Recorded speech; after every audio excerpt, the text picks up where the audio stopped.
मैं आरपी यादव रामवती शिक्षा सदन इंटर कॉलेज बाबू रावली क्लास 8 सब्जेक्ट में। जैसा कि बच्चों पिछली कक्षा में आप लोग घातांक और उनका भागफल गुणनफल पढ़ा था घातांकों का, उसी अभ्यास का ही अगला सवाल है। जैसे 7वां है, किराया n का मान ज्ञात करना है। n का मान ज्ञात करना जैसे लिखा है 3 की पावर 3n-5 इक्वल 1/9 दूसरा सवाल है 3 की पावर n इंटू 3 की पावर -5 बराबर 3 की पावर 2।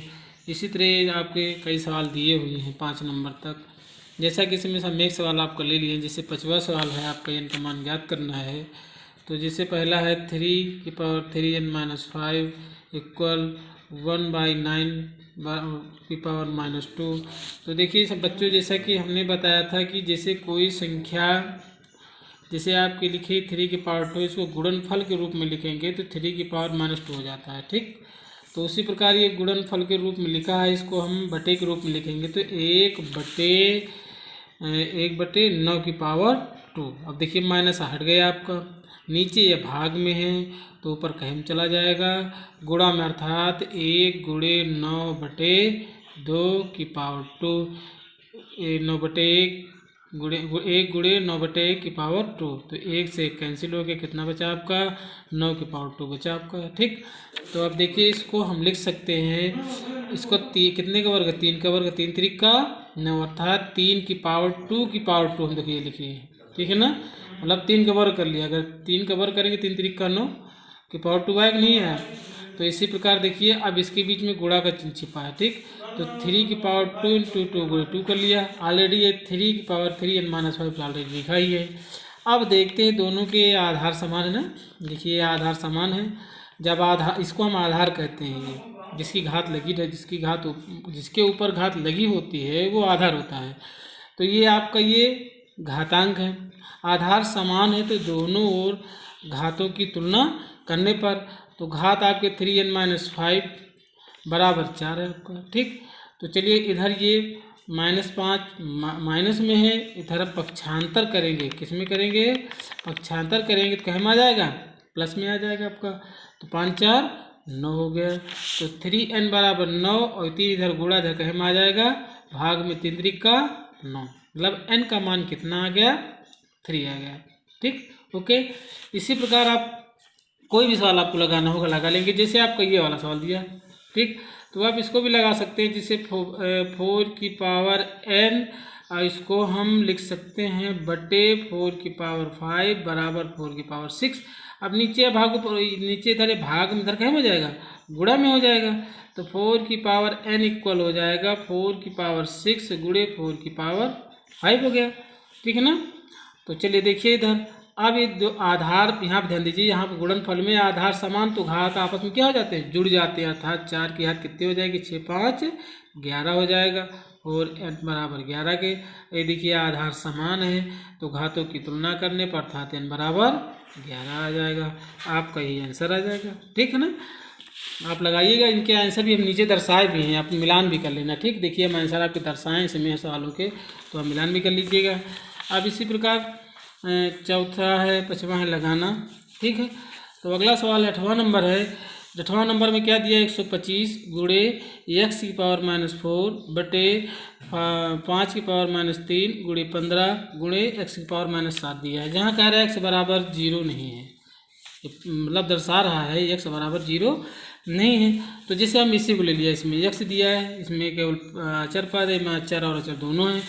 तो जैसे हमने ये ले लिया 125 गुणे x की पावर -4 बटे 5 की पावर -3 गुणे 15 गुणे x की पावर -7 है। तो चलिए ध्यान देते हैं, अभी ये गुणनफल के रूप में, तो इसको भागफल के रूप में लिखेंगे।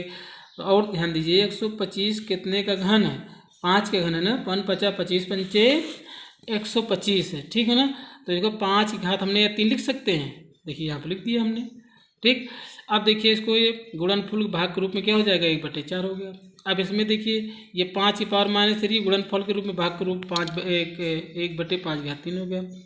अब 15 को हम 5 गुणे 3 लिख सकते हैं, 5 3 15 हो गया, बटे x की पावर 7 हो गया। ठीक, ओके।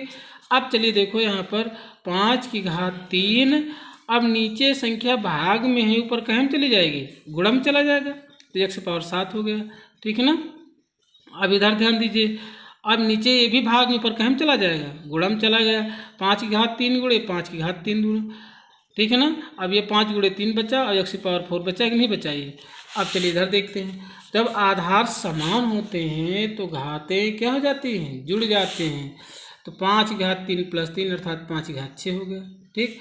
अब यक्स, अब देखिए इसके भी आधार समान, तो घातें आपस में जुड़ या घट जाती हैं। अब यहाँ देखिए 7 में से 4 के कितना बचा, 3 बचा, और 5 की घात 3 3 कितना हो गया, 6। अब नीचे ये भाग में है, अगर इसको गुणनफल के रूप में लिखेंगे, इसकी घात 1 है, छिपी रहती है, हम लिखते नहीं हैं, मान लेते हैं। जब इसको गुणनफल के रूप में करते हैं तो ये ऊपर घातांक के रूप में दर्शा दिए जाते हैं। तो 5 की घात -1 हो गया। देखिए केवल यहाँ 3 बचा कि नहीं बचा। तो अब ये माइनस में, ये प्लस में, आधार समान हो गए। तो 6 में से 1 है, कितना बचा, 5 की घात 5 बचा कि नहीं बचा, और x की घात 3/3।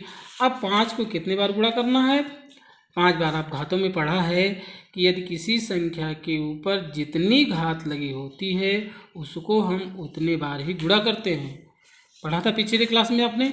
तो चलिए देखिए इसको गुणा कर लेते हैं।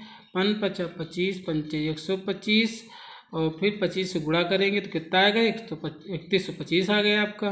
ठीक। ऑलरेडी x की घात 3 है ये, बटे 3, आपका ये आंसर प्राप्त होगा। आप लोग समझ गए होंगे। इसी प्रकार ये आपका सवाल है, इसको हम 1/2 की घात गुणनफल के रूप में लिखे हैं सब। ये गुणनफल के रूप पहले से ये माइनस में करेंगे, तो इसको क्या करेंगे, 1/6 की घात 7, ये भी 1/2 की घात 6, तो माइनस हट जाएगा। इसको भी उसन करेंगे 1/15 की घात 5, ये भी माइनस हट जाएगा। इसको 1/3 की घात 2, ये भी माइनस हट जाएगा, बटे में करेंगे। तो इसी प्रकार आप इसको लगाएंगे। नहीं आएगा तो अगले कमेंट्स करेंगे, हम अगले वीडियो में आपको हम बताएंगे। और नीचे इसका आंसर भी हमने इसको दर्शा दिया, वो आप लोग लगाएंगे। ठीक। और इसका लगा करके आप व्हाट्सएप पर भेजिए, मैं आपकी कॉपी भी चेक करूँगा। ठीक है ना। अगला वीडियो हम नेक्स्ट डे जारी करेंगे, और आप इसको लगाइएगा ज़रूर। ठीक। Okay, thank you.